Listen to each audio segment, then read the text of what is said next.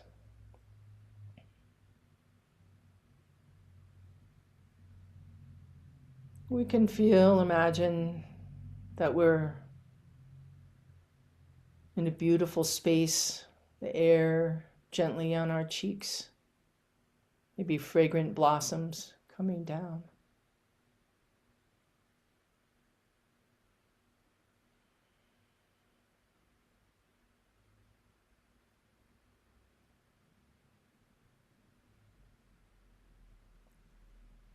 And Tara is a manifestation of true nature, of emptiness, of presence. So when we're offering our mantra to Tara, we're really pouring emptiness into emptiness. We're offering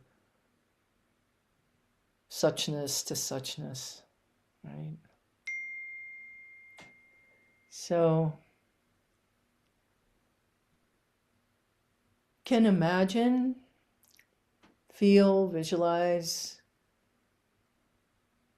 the image of Tara in whatever color or form, maybe just a feeling or sensation. And allow ourselves to feel that we are Tara, that we right now embody that energy of Tara, of the compassionate one, the hearer of the cries of the world.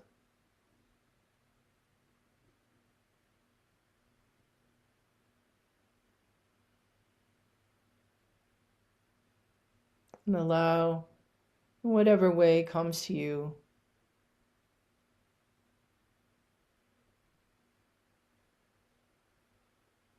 that feeling of loving kindness. Call in Tara, and I'll just sing her opening call to Ma Tara. Goes Om Ma Tara Soha.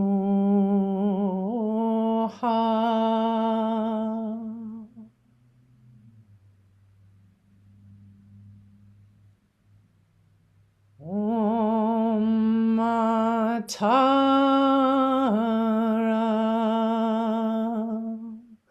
Soha.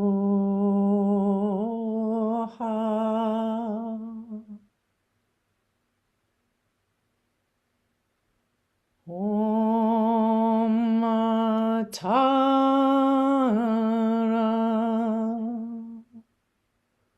Soha.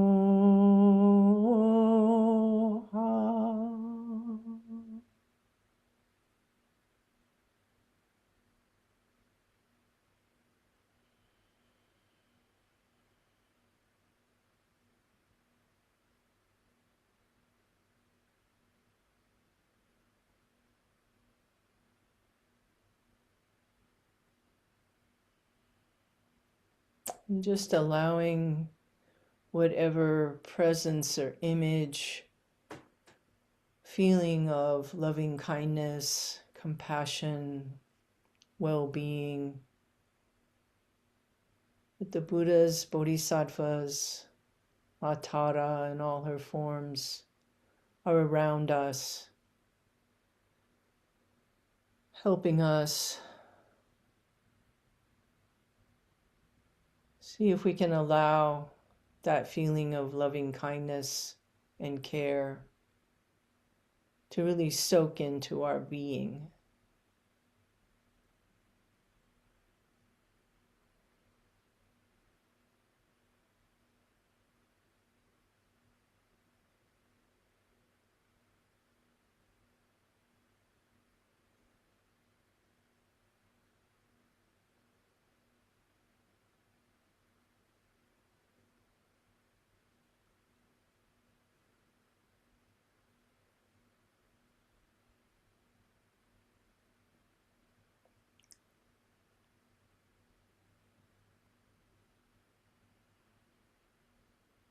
And also we have Amitabha, Buddha Amitabha, the Buddha of infinite light, flowing down stream of milk white light, saturating and permeating all directions.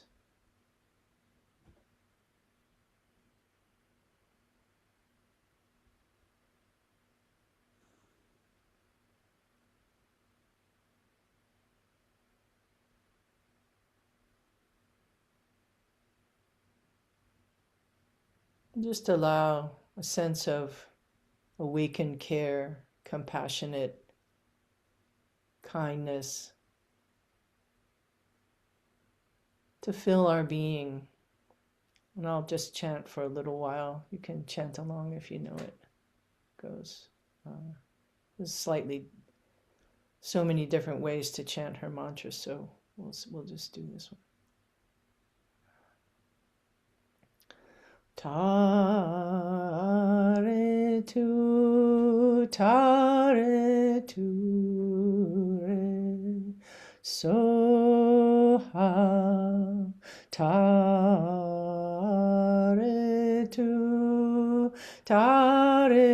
tu re, soha.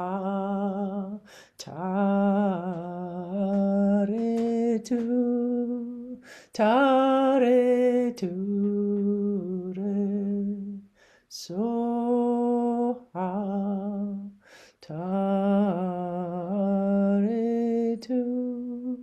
Tare tu re, soha.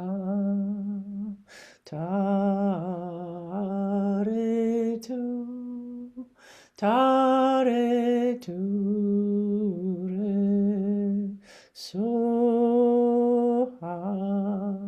Om tare tu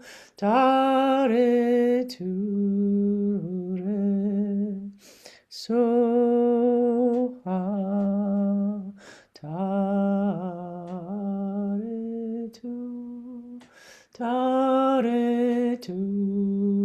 re, soha.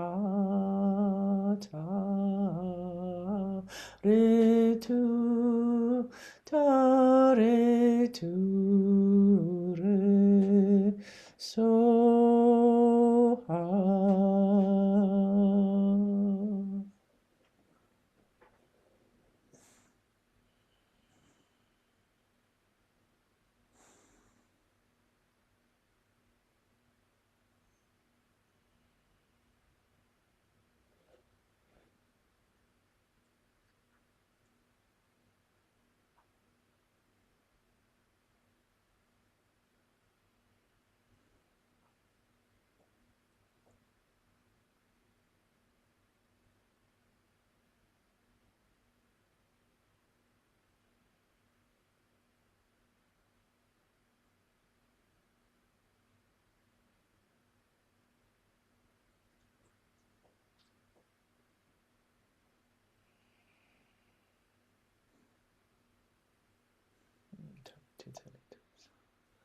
Om tara tu tare tu re so, om tara tu tare tu re so, tara tu tare tu re so, om tara tu tare tu re so, om tara tu tare tu re so, om tara tu tare tu re so, om tara tu tare tu re so, om tara tu tare tu re so.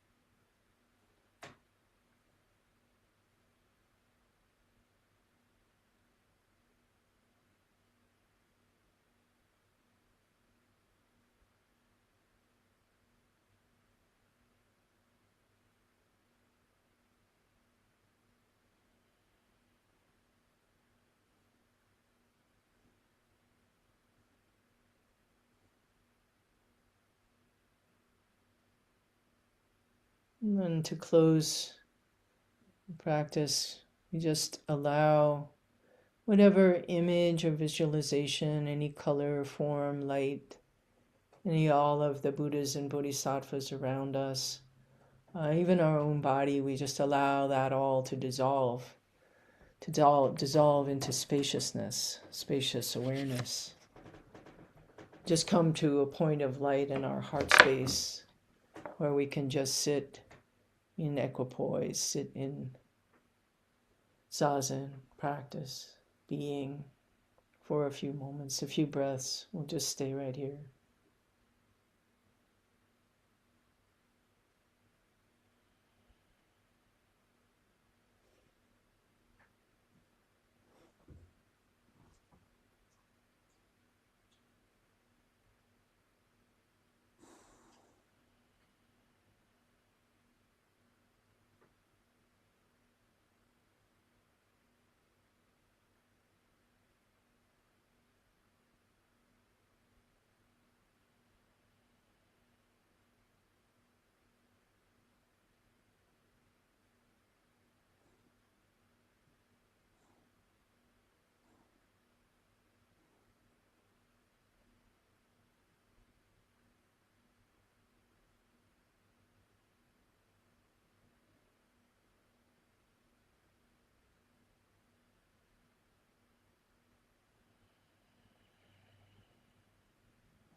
And gradually coming, when you're ready, coming back to our bodies. And of course, we would, we would dedicate the merit to all beings in all directions, and also our intentions, setting our intention in the beginning of practicing for the sake of all beings and practicing for the liberation and well-being and freedom of all beings everywhere in all times and spaces. Yeah, so yeah.